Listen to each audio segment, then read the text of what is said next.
Hello, everyone. My name's Deanna Safier, and I'm joined today by John McHugo. And before I hand over to him for his talk, I would just like to do a little bit of housekeeping while we wait for participants to join us. Thank you all for joining us, and thank you, John McHugo, for agreeing to do this talk. The questions, if you have any questions during the presentation, please do post them in the chat box. I will be monitoring them. John McHugo himself won't be looking at it, but I will be monitoring them and feeding questions to him during the Q&A session after his talk.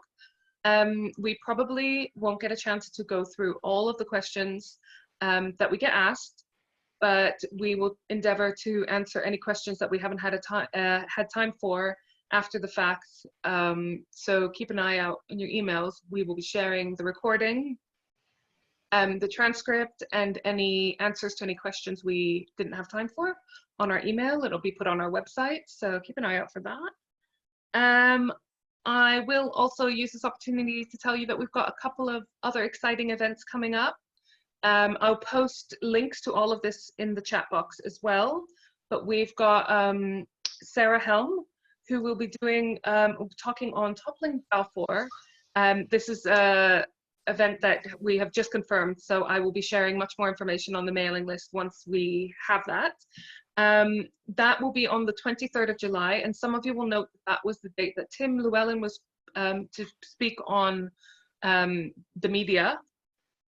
We've had to postpone that until the 13th of August so that we can slot Sarah Helm and her talk in on the 23rd.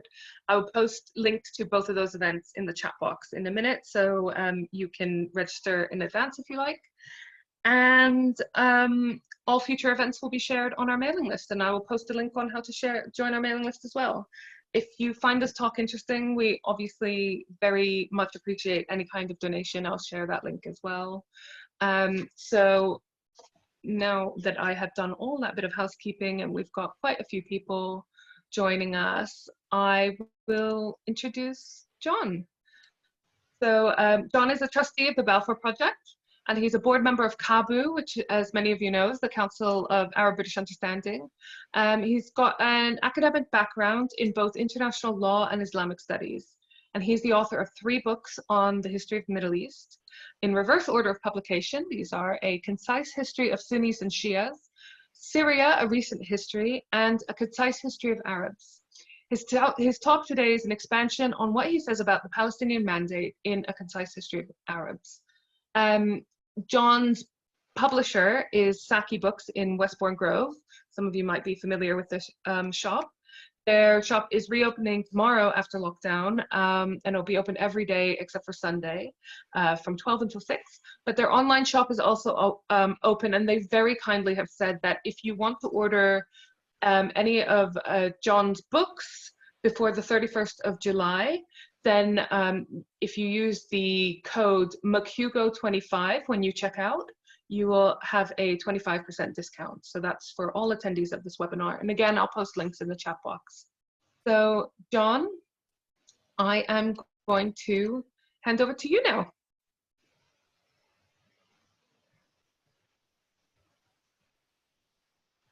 Thank you very much, Deanna. It's a month since George Floyd was killed in America. The statue of a slave trader in Bristol has been pulled down, and an Oxford college has decided to remove its statue of Cecil Rhodes, who was a generous benefactor to that college. If the mantra Global Britain is to mean anything except governmental spin, it must mean acknowledging and coming to terms with our global past, including the dark side of the past, and not painting it over. Let us hope that there will now be a much overdue focus on teaching the history of the British Empire in schools, a topic that is in danger of being airbrushed out of our national narrative. It is at one of the more uncomfortable chapters of that history that I am looking today. For 30 years, from the final months of the First World War, Britain had direct rule, crown colony rule, to use the term, over an Arab country, Palestine. When Britain first occupied it, it was a fairly peaceful part of the Ottoman Turkish Empire. Of course, during the war, it suffered tremendously from famine, from the brutality of the Young Turk junta with their executions and deportations, and of course, from being turned into a battlefield between the warring armies. As we shall see, Britain had a duty to safeguard the people of Palestine's well-being and development, and to lead them to independence as a sovereign state. Britain solemnly committed itself to do this. Yet when Britain abandoned Palestine in 1948, it left Palestine without a government and in a state of vicious civil war with no light at the end of the tunnel. In a sense, that civil war still continues. Britain abandoned the people of Palestine to a future that will be catastrophic. Britain's policies had also unwittingly sown distrust and hatred between Arabs and Jews, and that too persists to this day. Leaving Palestine was one of Britain's greatest failures in the dismantling of its empire. Britain's failure in Palestine had consequences that are with us still, not just the sufferings of the Palestinian people over so many decades, but a major contribution to the instability of today's Middle East. In recent years, it has provided organizations like Al-Qaeda and Daesh, the so-called ISIS, with tools to recruit and radicalize. This country has a historic responsibility that we should acknowledge and accept. On the 14th of May 1948, the last day of the British Mandate over Palestine, and the day on which David Ben-Gurion read out the declaration of the independence of the State of Israel in Tel Aviv, a senior legal advisor in the British Foreign Office sent a telegram to the British mission to the United Nations in New York. It included the following statement: "If the Jews claim to set up a state in the boundaries of the Jewish areas as defined by the United Nations resolution of the 29th of November, and the Arabs claim to set up a state covering the whole of Palestine, there would be nothing legally to choose between these claims." Consider the enormity of the situation on which the advisor would be asked to give his advice. Britain was washing its hands. How had it come to this? Britain had requested the right to rule Palestine in a moment of imperial hubris 3 decades earlier. Britain had asked for this privilege for 3 reasons. The first was the imperial pride and prestige of becoming the guardian of the Christian Holy Land. The second was the wish to put into effect a wartime political commitment to facilitate the establishment in Palestine of a national home for the Jewish people. What that might mean was kept deliberately vague, at least in public. This had the dangerous consequence that people could read into those words whatever suited their own objectives, which was a recipe for storing up future conflict. It had not been thought through. The third reason was strategic: to gain a naval base at Haifa and a land bridge to the British-operated oil fields of Iraq. Sadly, a desire to foster the well-being and development of the people of Palestine and to guide them to full independence, that was just not on this wish list. It was the other way round. Or rather, those were the obligations Britain realised it would have to assume as the price for staying on in Palestine.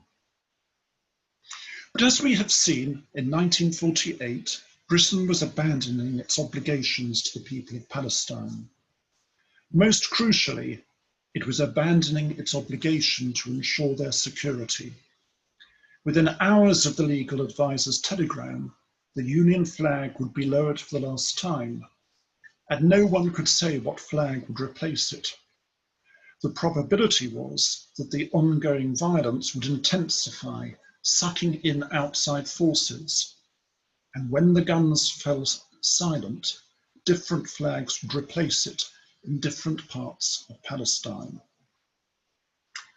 This is the map showing the areas defined by the UN partition resolution for the proposed Jewish and Arab states in Palestine, to which the legal advisor was referring. The proposed Jewish areas are blue and the proposed Arab areas light brown. What he was saying was that the proclamation of a Jewish state in the boundaries of the Jewish areas as defined by the map would be no more legal and no less legal than the Arab proclamation of a state covering the whole of Palestine, including the territory within the boundary of the Jewish areas. In other words, complete chaos. The UN General Assembly resolution to which this map was attached was never put into effect and was not legally binding as a document, save for the fact that it terminated Britain's mandate. To paraphrase Eddie Lauterpacht, it did not, therefore, give the Jewish community in Palestine a right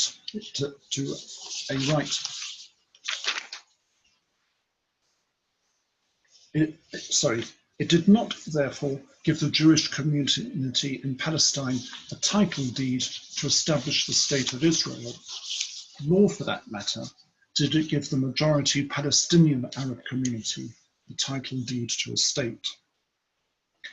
Today, Israel is a sovereign country. It was admitted as a member state of the UN on the 11th of May 1949. Since then, its existence as a state has been incontrovertible. Some people may wonder whether the view of the legal advisor I quoted was controversial when he wrote his advice a year before Israel was admitted to the UN, but it was not. His advice reflected the position in international law at the moment when the sun was setting on Britain's rule over Palestine for the very last time. I discovered the quotation from the legal advisor in Victor Catan's book, From Coexistence to Conquest. If you want to find essentially the same legal reasoning on this point, argued from an impeccably Zionist source, I would draw your attention to Sir Elihu Lauterpacht's Jerusalem and the Holy Places. The main thrust of Lauterpacht's argument, that Israel has a legal claim to sovereignty over the old city of Jerusalem, has been thoroughly discredited. But one of his building blocks in constructing that argument is that the partition plan was of no legal effect, save to terminate the British mandate. On that narrow point, he is right. I could also draw your attention to the examination of the establishment of Israel in James Crawford's The Creation of States in International Law, the standard academic work on how sovereign states come into existence. In Crawford too, you will find essentially the same reasoning as in Catan and Lauterpacht. So, on the last day of British rule, Palestine was in a state of civil war. Both Jews and Arabs had already been pitilessly massacred by the other side in cold blood. British soldiers were now chiefly concerned with their own safety and nothing more, protecting themselves as they travelled to Haifa docks for embarkation. It had been like that for months, whilst Jewish militias battled it out with much less organised Arab groups. It is now generally accepted by historians that at least 300,000 and possibly as many as 400,000 Palestinian Arabs had already lost their homes in the violence before the 14th of May 1948, either driven from those homes by Jewish militias or prevented by force of arms from returning. Those refugees would never be allowed to return. To put this in context, there were approximately 1,400,000 Palestinian Arabs at the time and 500,000 Jews in the whole of Palestine. Britain knew full well what was happening, and its soldiers stood idly by instead of enforcing security. Something reminiscent, perhaps, of the periods of inactivity of the British authorities in India during the nightmare of the partition of that country a year before. Britain's legacy in Palestine was ethnic strife that has lasted to this day. I have already alluded to the role that this played in radicalisation. More generally, it has also provided copious fuel to what Bernard Lewis called as long ago as 1957 as a clash of civilizations. As I have already said, it added immensely to the instability of a part of the world that faces many other challenges.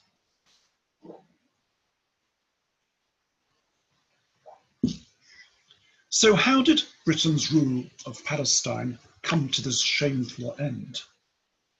Let's look at how Britain's Palestine Mandate came into existence, for that is where the contradictions arose.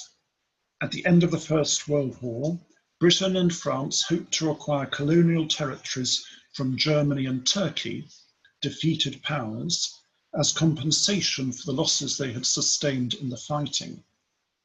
Yet largely as a result of the influence of President Wilson's famous 14 points, it was decided not to allow them to annex territories of the Turkish Empire in the traditional fashion. Instead, a novel concept known as a mandate was developed and was inserted into the Covenant of the League of Nations, the new international organisation that was established in the hope of avoiding wars in the future, and was a forerunner of the United Nations. Its covenant was made an annex to the Treaty of Versailles, which entered the war with Germany, and was signed on the 28th of June 1919. Article 22 of the covenant sets out the mandate system. The word mandate means authorization. Under its League of Nations mandate, Britain was authorized to rule Palestine. But there was small print that set out and restricted Britain's powers. The small print was contained in two documents, Article 22 of the Covenant and a Palestine Mandate document, which was largely drafted by Britain itself. Let's look first at Article 22 of the Covenant that sets out the concept of a mandate. To those colonies and territories which, as a consequence of the late war, have ceased to be under the sovereignty of the states which formerly governed them, and which are inhabited by peoples not yet able to stand by themselves under the strenuous conditions of the modern world, there should be applied the principle that the well-being and development of such peoples form a sacred trust of civilization. The language is patronizing, but it is the language of the time and reflects the attitudes of the time, those of the victorious powers in the First World War. But if a sacred trust of civilization is not a very strong formal obligation, I do not know what is. Britain's obligation was to ensure the well-being and development of Palestine's people. That meant guiding them to sovereign independence. Everyone knew at the time that this is what those words meant. Article 22 continues. The best method of giving a practical effect to this principle is that the tutelage of such peoples should be entrusted to advanced nations who can best undertake this responsibility and who are willing to accept it, and that this tutelage should be exercised by them on behalf of the League. Tutelage means instruction or guidance. Britain would be the advanced nation selected as the mandatory for Palestine. It would have the responsibility to provide instruction and guidance to secure the well-being and development of the Palestinian people and prepare them for independence. Let's continue. certain communities formerly belonging to the Turkish Empire have reached a stage of development where their existence as independent nations can be provisionally recognized, subject to the rendering of administrative advice and assistance by a mandatory until such time as they are able to stand alone. The wishes of these communities must be a principal consideration in the selection of the mandatory. In fact, the wishes of these communities were not honoured, because Britain and France decided between themselves who would have which mandate and over what territory. They made absolutely sure that the people of Palestine and Syria were not given any choice in the selection of the mandatory.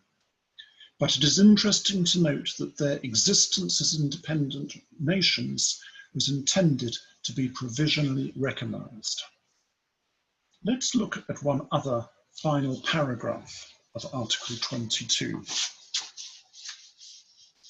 Members, the degree of authority, control, or administration to be exercised by the mandatory shall, if not previously agreed upon by the members of the League, be explicitly defined in each case by the Council. This meant that a legal document would be drawn up, setting out the terms of the mandate. There are a total of 3 mandates over former Turkish territories: Britain's mandate over Palestine, which included what is now Jordan, Britain's mandate over Iraq, and France's mandate over Syria and Lebanon.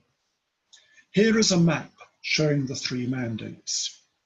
You will note that many of the boundaries of the states that now exist on these lands were inherited from the mandates. Save for the mountains of Iraqi Kurdistan and various pockets in northern Syria, Arabic was overwhelmingly the majority language virtually everywhere. There was a strong resistance among its people to the splitting up of the area west of Iraq, which had been known since time immemorial as Bilad al-Sham and is sometimes called Greater Syria, or Syria within its natural boundaries.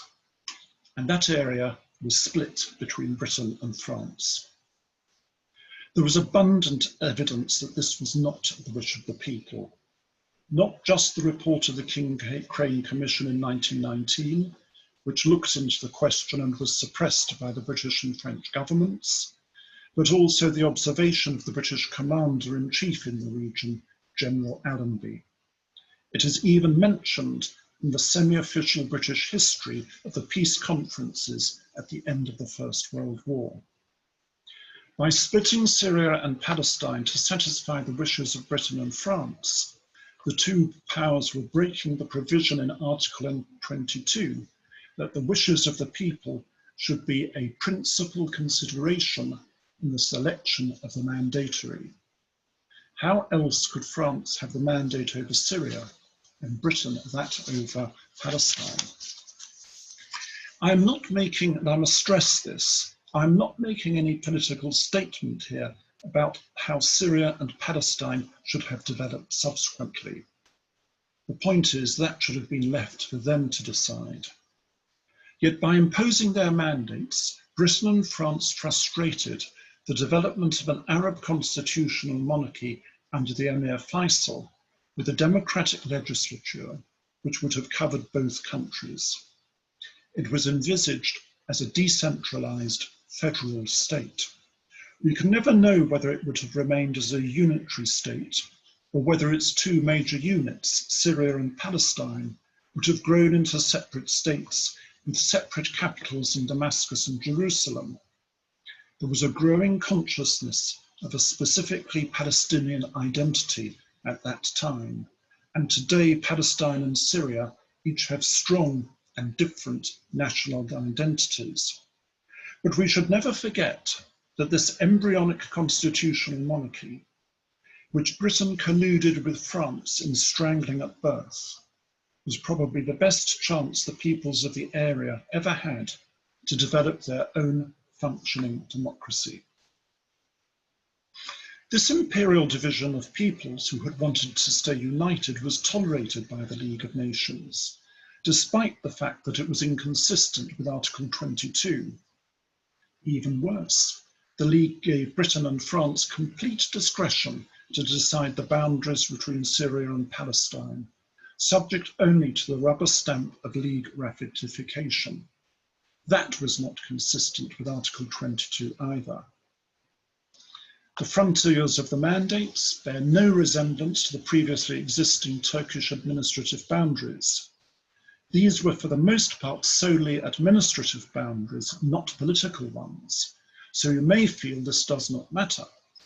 But the new entities of Palestine, Syria, Lebanon and Iraq had no previous existence as political entities beyond the establishment of before the establishment of the mandates. The territory of modern Jordan, for instance, had been part of the province of Syria or the province of Damascus, which extended from the Syrian cities of Hama and Homs in the north, right the way down to Aqaba in the south on the Red Sea.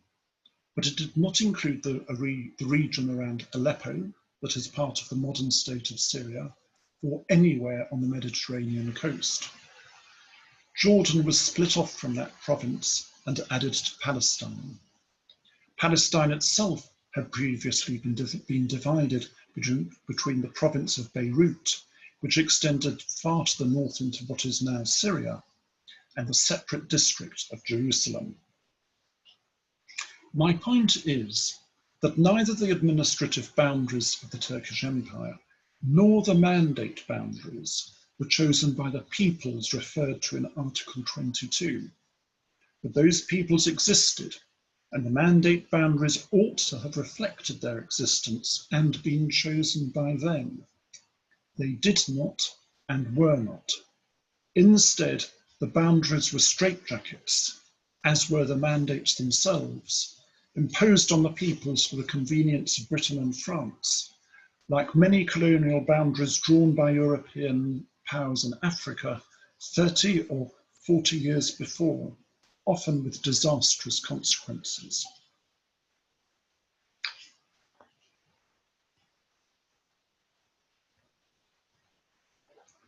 I have not yet mentioned that crucial document, the Balfour Declaration. The reason is that it was just a statement of intended future British government policy when it was written on the 2nd of November 1917. That was still the case in 1919 when Article 22 of the Covenant of the League was agreed and became binding. But now the Balfour Declaration becomes relevant as we turn to the other small print document, the Palestine Mandate itself. This was agreed in 1920 and incorporated the Balfour Declaration. The Palestine Mandate itself did not come legally into force until 1923, or it could be argued until 1924, although Britain ignored this and implemented it with effect from the 1st of July 1920, a date that will be 100 years ago tomorrow. In the discussions at the conference that drafted the Palestine Mandate, the Zionist leader Chaim Weizmann was fully involved. Although he did not get his way on absolutely everything, he had a major say, perhaps the major say, in what it contained. On the other hand, there was no input, repeat, no input by anyone representing the Palestinian Arabs or the Syrians, and no attempt to consult them. That, like so much else that I have already covered about the creation of the Palestine Mandate, was utterly disgraceful behaviour on Britain's part. Now to the Palestine Mandate itself. The first paragraph of the preamble does not define Palestine beyond stating that the mandate, whereas the principal Allied powers have agreed for the purposes of giving effect to the provisions of Article 22 to entrust to a mandatory the administration of the territory of Palestine formerly belonging to the Turkish Empire within such boundaries as may be fixed by them. You will see it deliberately avoids defining the area of the territory and effectively authorises Britain and France to define that territory in whatever way will suit their purposes best. The preamble states that the mandate's purpose is for Britain as the mandatory to give effect to the provision of Article 22. Then look at this next paragraph of the preamble, which goes on to state, whereas the principal allied powers have also agreed that the mandatory should be responsible for putting into effect the provisions of the Balfour Declaration in favour of the establishment in Palestine of a national home for the Jewish people, it being clearly understood that nothing shall be done which might prejudice the civil and religious rights of existing non-Jewish communities in Palestine. This reference to the non-Jewish communities appears deliberately designed to mask the fact that about 90% of the population of Palestine was Arab. If you include the Arab Jews, which you could legitimately have done in 1917, it was actually more like 95%. Article 2 contains a formal obligation. The mandatory shall be responsible for placing the country under such political, administrative and economic conditions as will secure the establishment of the Jewish national home as laid down in the preamble, and for the development of representative institutions, and also for safeguarding the civil and religious rights of all the inhabitants of Palestine, irrespective of race or religion.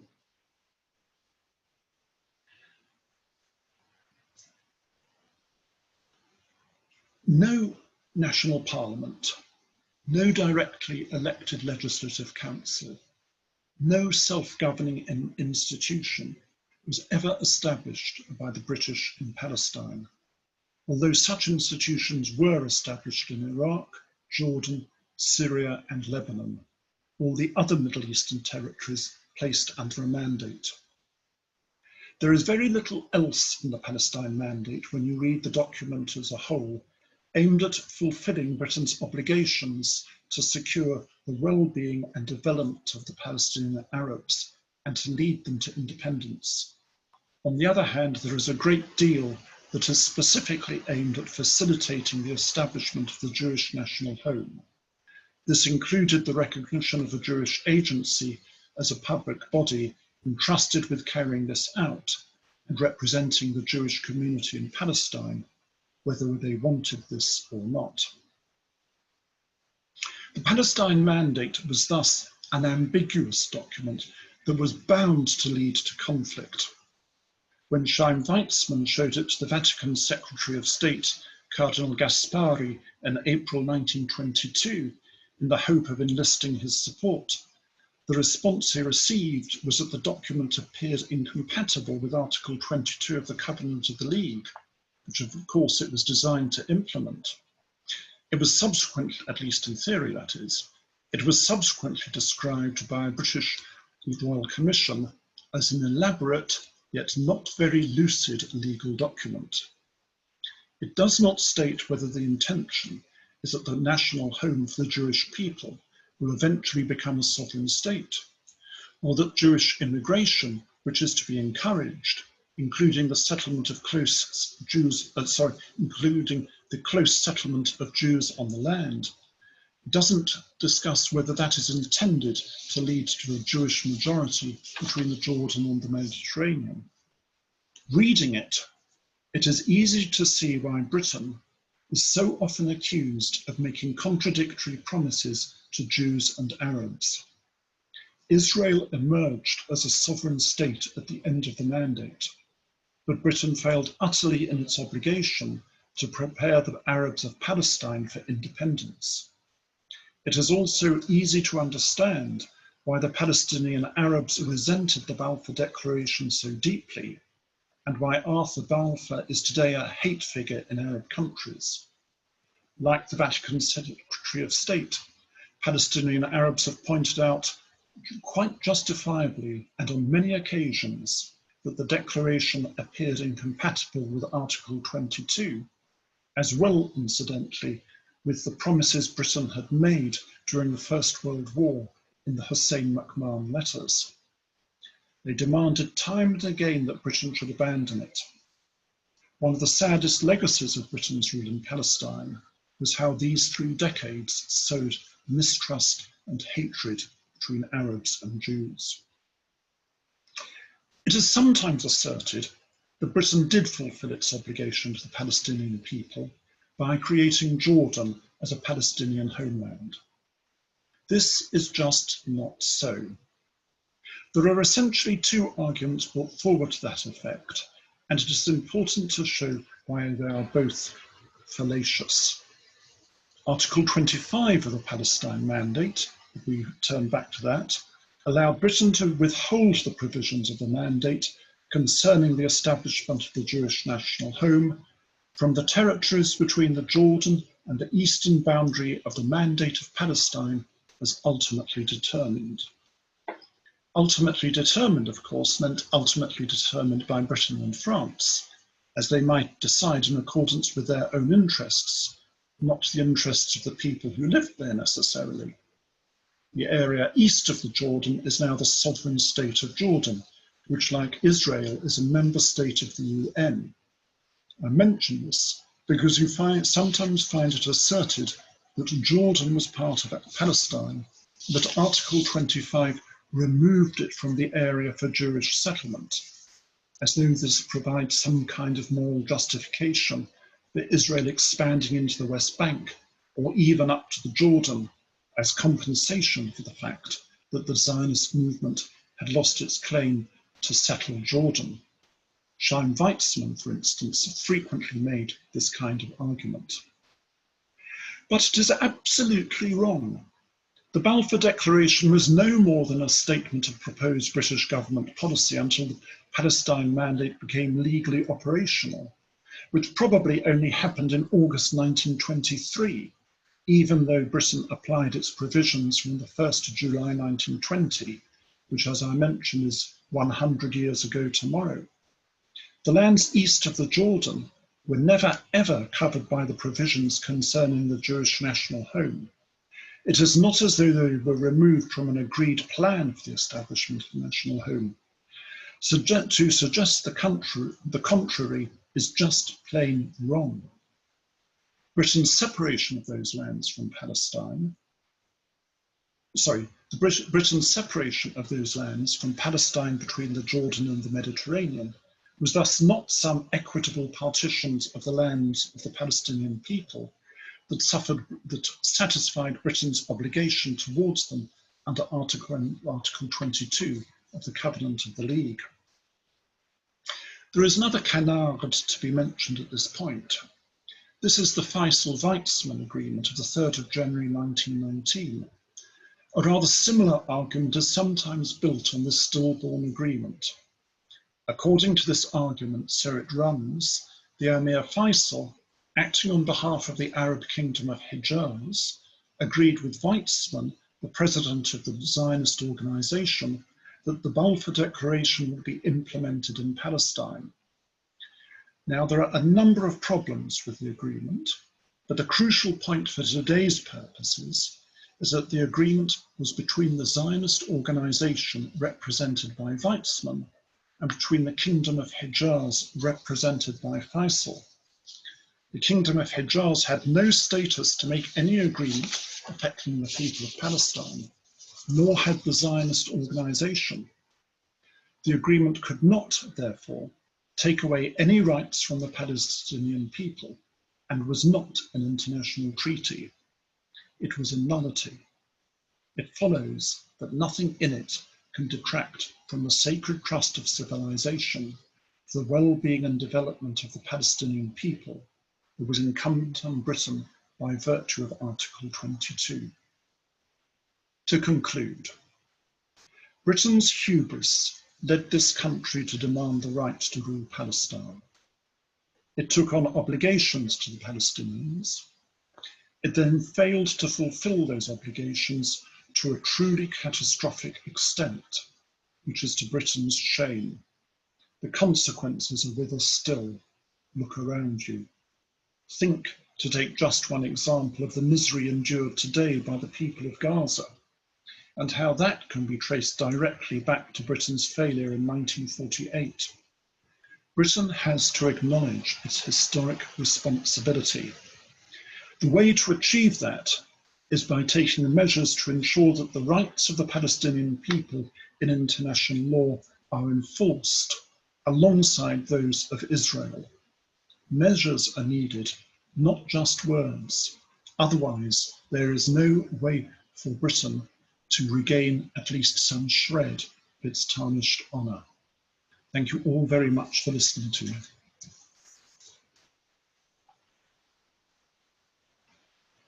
Thank you so much for that, John. We've had some questions coming in advance of this talk, as well as some coming in the chat box as you were speaking. So I will start off with one that came in advance from Mike Joseph. Don't know if he's watching live, but he says, my MP visited Israel in 2017, after which he said, quotes, "We met one of the Palestinian ministers. The stubborn refusal to even countenance that there is a desire for peace on the Israeli side. You cannot fail to be impressed by Israel as a beacon of freedom and liberalism. And yes, we will celebrate the centenary of Balfour with pride. Stephen Crabb MP, Chair, Conservative Friends of Israel.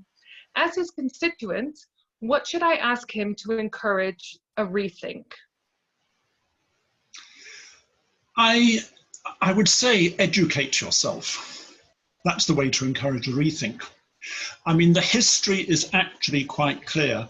People often say that everything is so complicated, and then they give it all up and understand and, say, I'll go and look at something else instead. But as I mentioned, the tragedy of Palestine is linked to many other problems in the Middle East today.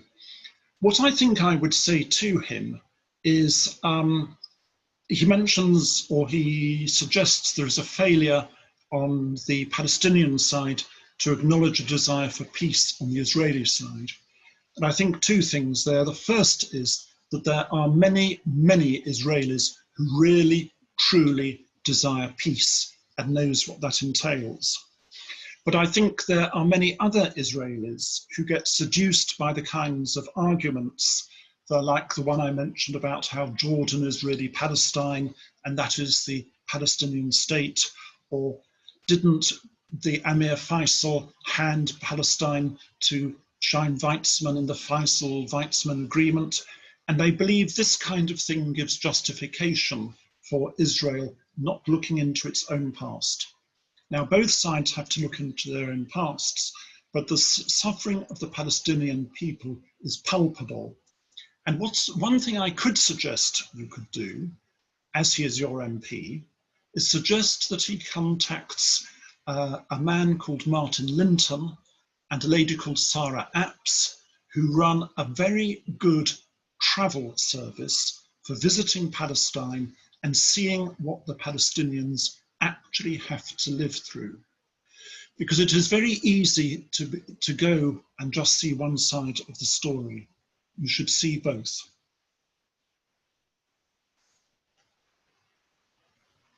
Yes, I think that will be very interesting for quite a few people who have told us that they've tried to get in touch with their MPs and been disappointed with responses that they've had. I will post a link to Sarah and Martin's company in the chat box in a moment. But while I look for that, I'll ask you your next question. This one's from Lawrence Joff. He says hello. Hello, Lawrence. Did Britain's mandate for Palestine differ in form from its similar mandate or tutelage with Iraq and Transjordan? Right. The Palestine Mandate covered both what we think of as Palestine and Transjordan, so it was a single document.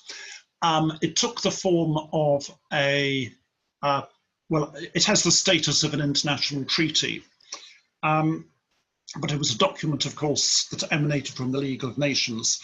Britain's mandate over Iraq was of a completely different legal form which shows a certain, shall we say, ingenuity and possibly creativity in a way that might be, you know, if we talk about legal fictions, that sort of thing.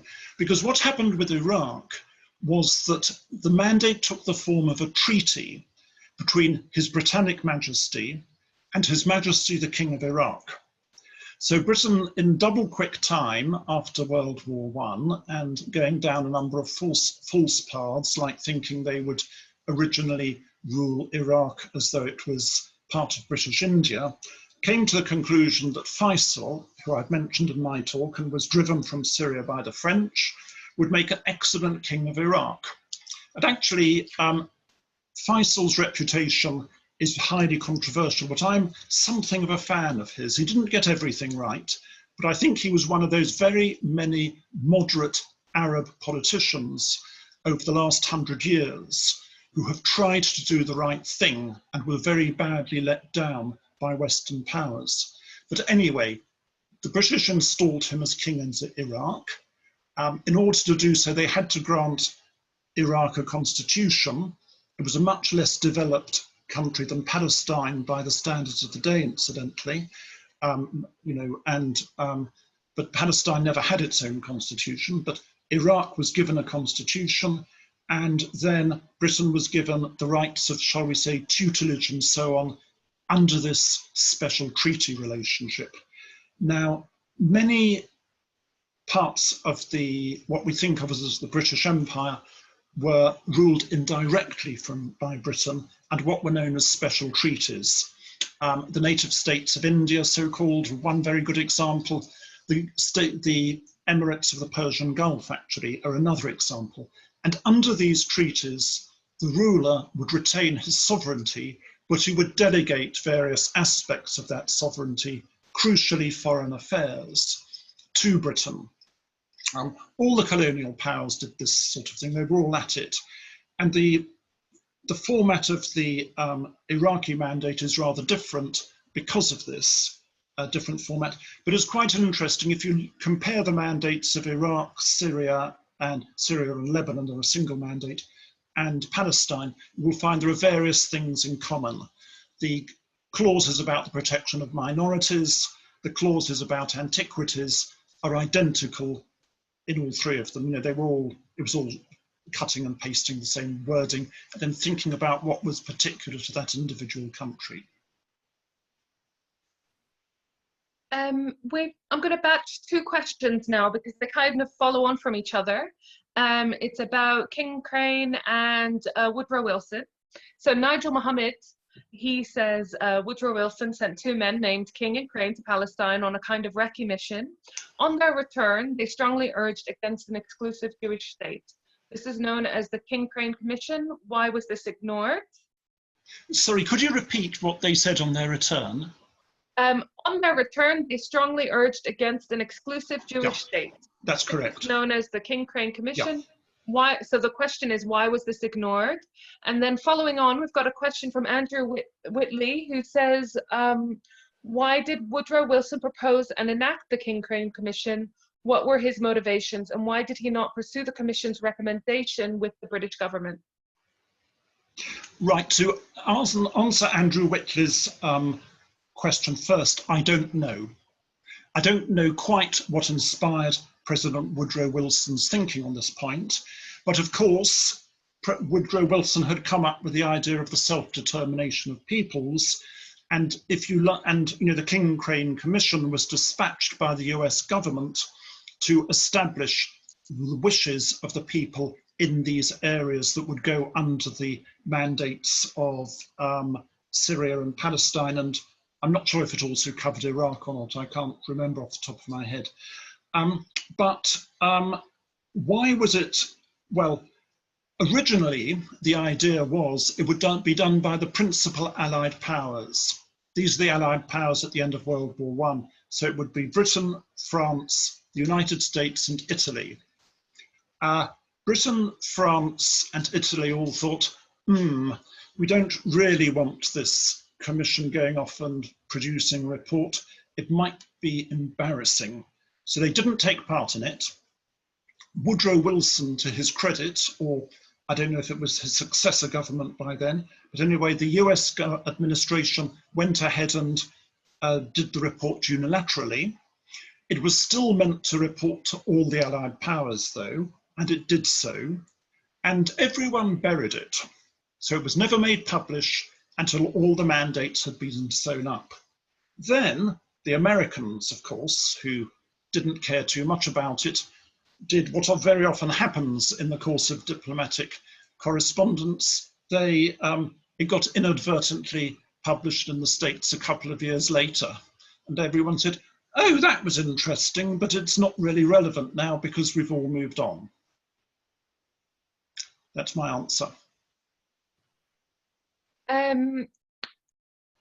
We've got a question from John Quigley. Can the Palestine Mandate be seen properly as a document of the League of Nations? Did the Council ever consider its contents or express approval of a Jewish national home?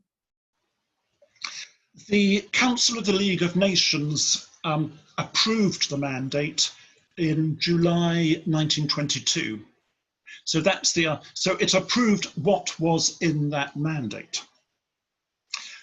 So depending on, I may or may not have answered your question, because it becomes circular. What was a Jewish national home? As I said, that wasn't clarified. I mentioned that in my talk. But whatever was in the Palestine Mandate document was approved by the Council of the League.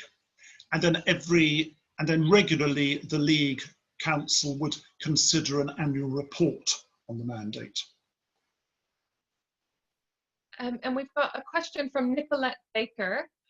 Sorry, I'm rushing you through these because we've got so many coming in, and hopefully we'll get to answer a bunch of them, but any ones that we don't get to answer, we will either address at the future events if the questions are more related to those topics, or we will share them on our email list, either an audio recording or a written word. Vincent Fien is joining us, and he asks, could you say a word about the Peel Commission and its effect on British government policy?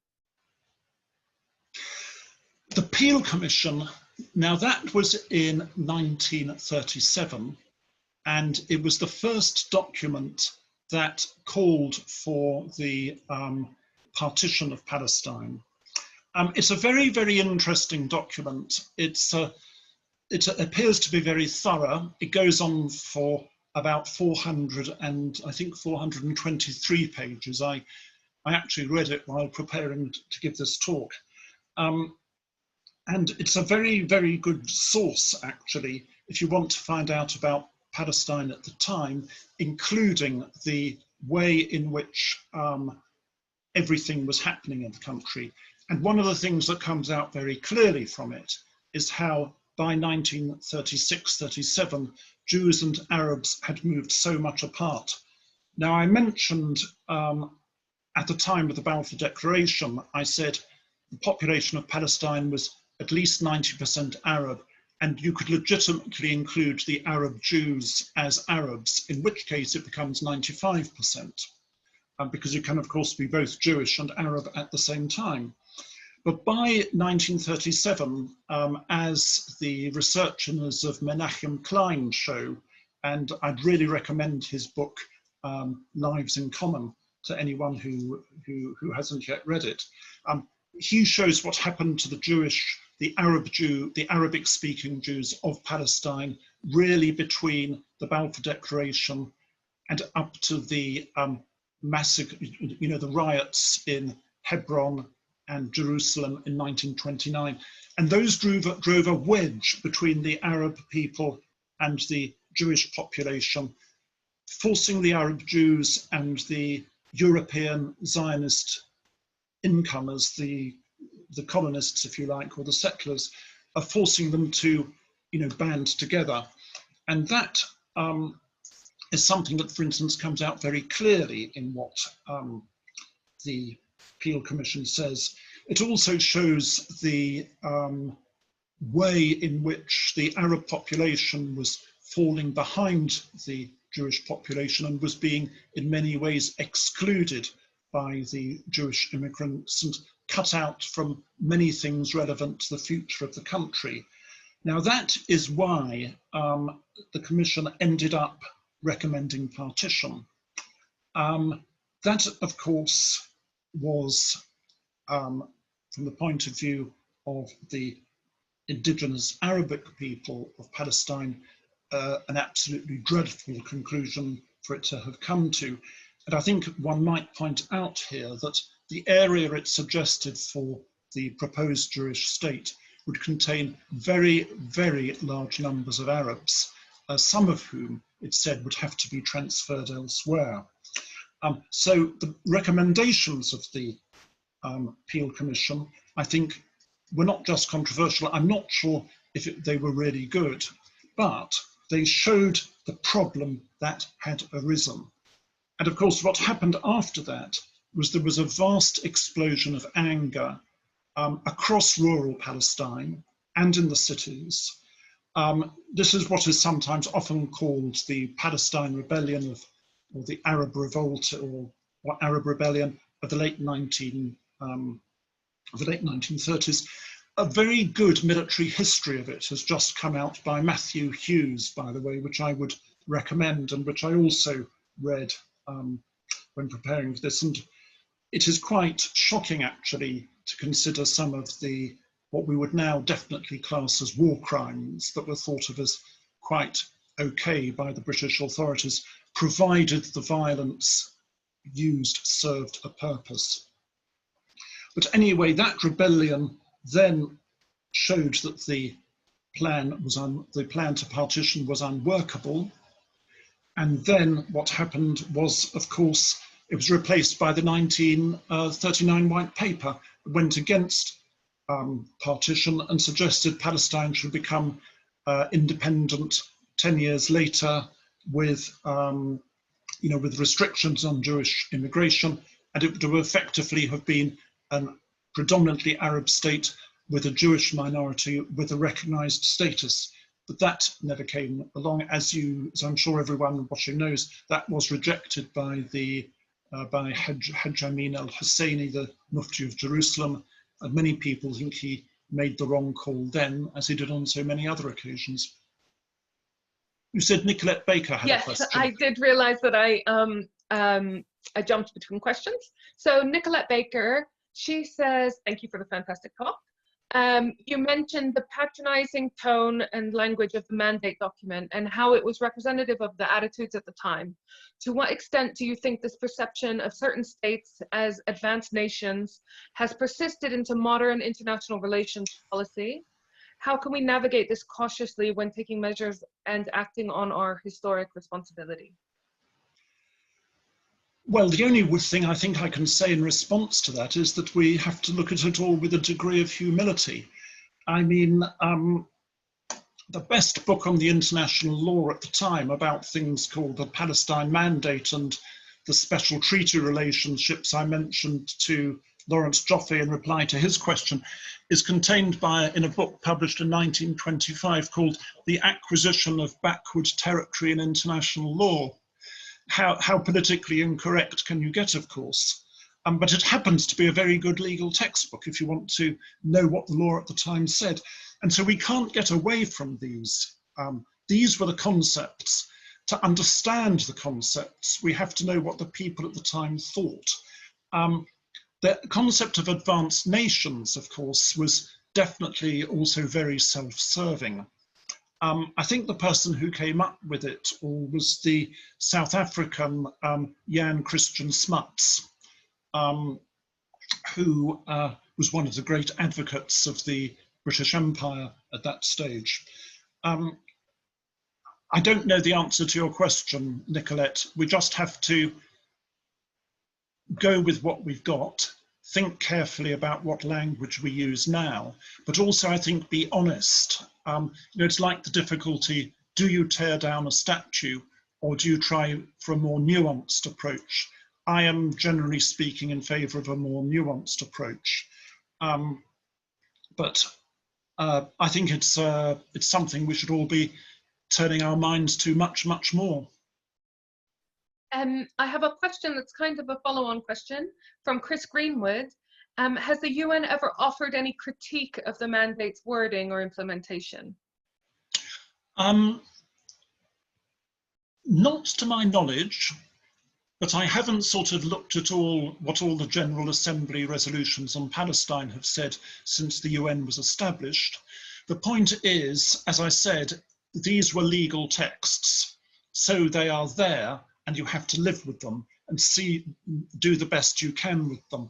Of course, you might be able to amend them, and on some occasions, I think proposals were made to amend the text of the Palestine Mandate.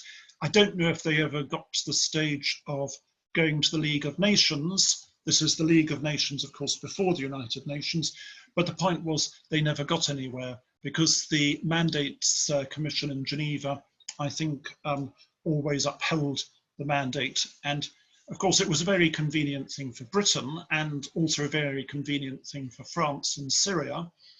I mean, in Syria, the Syrians wanted a democratic constitution and produced one and gave it to the French. And the French said, but this would imply terminating the mandate and we can't do that legally because we'd be in breach of our international obligations. In the same way, the British representatives, the British civil servants would say, but we can't do this when they were asked to do something by Palestinian leaders, because it would involve breaching our obligations under the mandate. So as I said, the mandates became a straitjacket that were imposed on these countries with disastrous consequences. We're coming to the end of our time now, so I just want to remind everyone that I'm posting all the links in the chat box, but we will share the transcript and the recording of this as soon as possible on our mailing list. I've just posted a link on how to join our mailing list if you haven't already, or if you want to be added. And that will include all the books that John has mentioned in his talk and in the questions that he's answered. And it will include also upcoming events and also his the promotion by Saki books. You get 25% off of any of John's books as long as you order them before the 31st of July. Before we go though, I would like to say that we very much appreciate if you found this interesting, if you'd consider making a donation, big or small, it's all super helpful and it helps us keep on doing the work that we're trying to do in terms of educating people about the role of Britain in Palestine and Israel. And we've got an exciting conference coming up soon in October 27th. So we'll be sharing information about that on the mailing list as well, and we hope to see you there. But all of our activities sadly cost money, and so we very much appreciate any kind of donation. I've put that link in the chat box as well. Now, John, you've been fantastic, but I want to end on one question, which I think is quite a fun one for you, from Paul Timperley. And I have to apologize because we haven't got around to all the questions, but like I said, we will try to get around to them at some point, either at a future talk or on the mailing list. But John Timperley asks, can I enter dangerous territory, especially regarding the Balfour Declaration? What part did the banking system play in its creation? I ask. Sorry, could you say that again? What part did what play in its creation? The banking system play in its creation. Oh. Is this one that you want to take or answer later? No, I'll certainly take it. Sorry, there's a bit more. I ask as I've seen Theodore Herzl's diary where he explicitly offered to arrange to reschedule the Ottoman Empire's debt. I appreciate if you choose to avoid the subject for the moment. No, no one should try to hide historical fact.